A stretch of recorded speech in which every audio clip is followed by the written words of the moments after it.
Good evening, I'm Douglas Gellivan. Thank you for joining us. Russia invaded Ukraine 45 days ago, and as the world continues to be bombarded with images of atrocities, Montrealers continue to rally to help. Today, people of Balkan heritage held a cultural event in support of Ukraine and its neighboring Roma countries that have also been affected with waves of refugees. And a warning, there are some graphic images in this report. Chloe Rinaldi reports. As people learn to play this traditional Roma Macedonian music and take dance workshops at this year's Balkan Fest, there's an undercurrent of concern for what is happening to their Ukrainian neighbors overseas.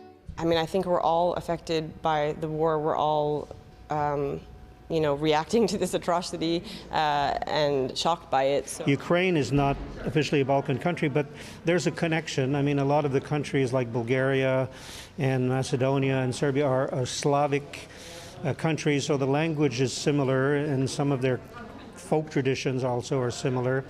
All proceeds from this year's festival will go to the Ukrainian Humanitarian Appeal Fund and Roma Nipe, a Roma nonprofit.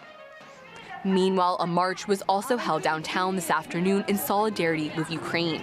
It follows news this week of the killings of countless civilians in Bucha, on the outskirts of Kyiv, by Russian troops.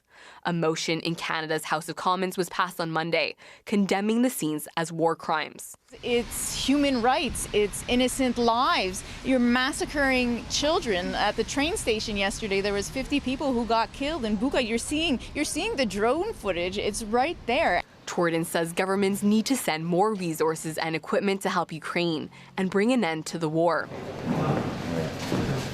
Meanwhile, at the Balkan Fest, Lazarevich says events like this show that the world is mobilizing to help Ukraine, and they aren't alone. I think a lot of people also feel powerless, and it's just one thing we can do here is do our best to raise money and send relief over there to help people who have had their entire lives upturned.